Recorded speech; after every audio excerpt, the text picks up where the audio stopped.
Hello everyone, this is going to be some quick pre-release thoughts on Persona 3 Reload. We've seen a good amount of trailers now, so I think it's only fair that I catalog all my thoughts, positive and negative. This is only just going to be for fun though, so please don't take this too seriously. Before we properly start, I think it's important to make some things clear. Firstly, that the Hashido Persona games are some of my favorite games ever made, and while Persona 3 in particular is my least favorite of the three, that is still one of the most unique experiences with a game I've ever had. Second, I will not be discussing on whether Persona 3 really needed or deserved a remake. I will also not be talking about which version of Persona 3 should have been remastered last year. Lastly, I have not played any pre-release build of Persona 3 Reload, so I'm going to be keeping all gameplay discussion and balancing to a minimum. The original Persona 3 had a slightly washed out color palette. I actually kind of like this aspect of the game since it kind of makes it feel more nostalgic and a little more drab, which is fitting for the world. I can't tell if it was either console limitations or a dedicated art decision, but I think that this aspect of the element definitely holds up and gives the game a unique identity. These environments house the characters, which weren't full-size adults like RPGs like Final Fantasy VIII, but were more stylized and charming. The Persona 3 movies would be given the task of bringing these characters to full size, and I think they actually did a pretty good job. The characters always looked and acted how you expected them to, but one thing that has undeniably changed is the colors in the environments. All the colors in the movies are definitely toned upwards from the original game. I mean, just look at Yakushima, it's almost a night and day difference. Along with the color changes, characters also got slight touch-ups. The protagonist's hair is less jaggy and more smooth, and Yukari got a different haircut almost entirely. Despite all these changes, I think the movies did a really good job of retaining the feeling of Persona 3. I never once felt like I was watching a stupid bastardized version of them, and I think that the environments and characters still retain the feel that we're all used to. And now this brings us to Persona 3 Reload, where these visual changes would also carry on into the main game. I think for the most part the dev team did pretty good, even though sometimes it feels like they took the colors of the original and just cranked the saturation on them. I think the small drab color palette of the original Persona 3 kind of catered towards its story. Apathy Syndrome is running wild and the world is unknowingly plowing towards its end, so it kind of makes sense the color palette would be slightly off. It's kind of a lot more subtle than the invading fog in Persona 4. In Reload, this means that people are going to be getting infected with apathy syndrome, the world is going to be ending, but the graphics are still going to be drop dead gorgeous, and the green is going to be super green. It's pretty clear that I have a preference towards which version I prefer, but I want to emphasize that different doesn't always mean bad. Moving on to how the characters look, I think we can all agree that Persona 3 Reload has actually done a pretty good job of bringing our characters to life. Now, I'm glad they did this, considering that they did the exact same thing in Persona 3 Dancing, where they brought the characters back pretty much exactly how we remember them. They walk and talk exactly how we remember, and they even carried over the design art style from Persona 3 the original. However, they didn't just copy and paste the models from Persona 3 Dancing. Persona 3 Reload has a slightly different art style, which leads to smaller facial features and some pretty off-looking shots like this one of Mitsuru and Akihiko. I mean, just kind of look at it. Their faces look like a little baby-faced. One particular example is Junpei. I mean, his eyes just kind of look a little too small. You look at him in Dancing and you go, yeah, that's Junpei, but in Reload, he kind of looks a little off. Besides those two examples, I think that they've done a really good job of bringing these characters back. I mean, Yukari's model looks good, Aigis' model looks good, Shinji has a really good looking model, the protagonist obviously has different art style changes from the movies, but he's definitely still the same person. We're talking about the characters, I think it's important to talk about the English dub changes that have been made in Reload. Basically, the entire cast has been changed, except for Elizabeth for some reason. I really don't know why they did that.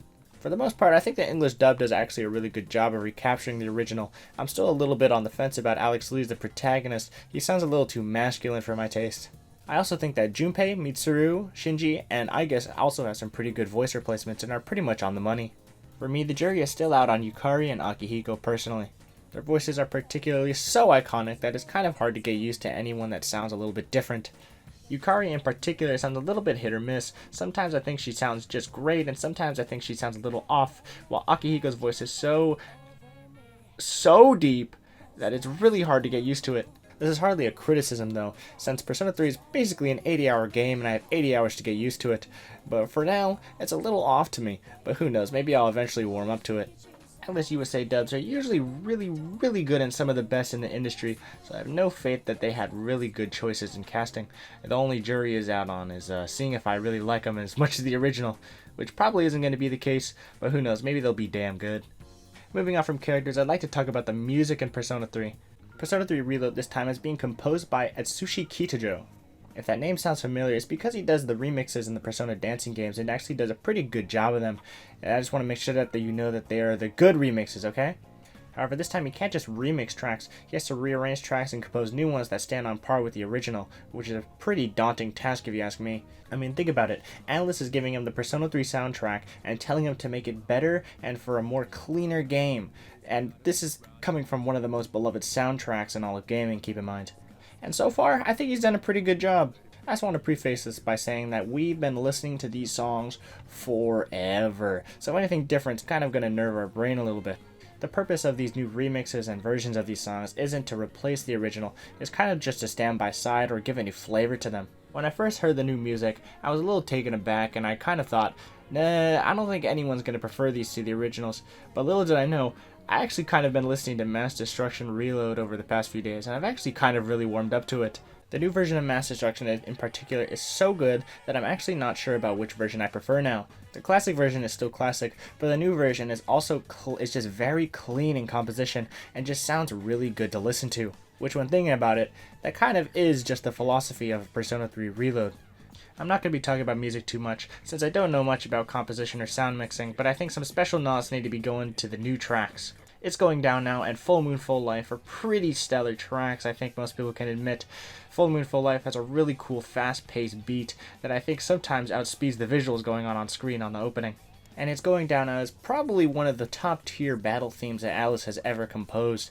I usually never really get too tired of Atlus battle themes, especially with Last Surprise and Reach Out to the Truth, which can be pretty grating to some other people, but I think Mass Destruction is really the only one I kind of got a little tired of. I mean, come on, that intro gets a little repetitive over time.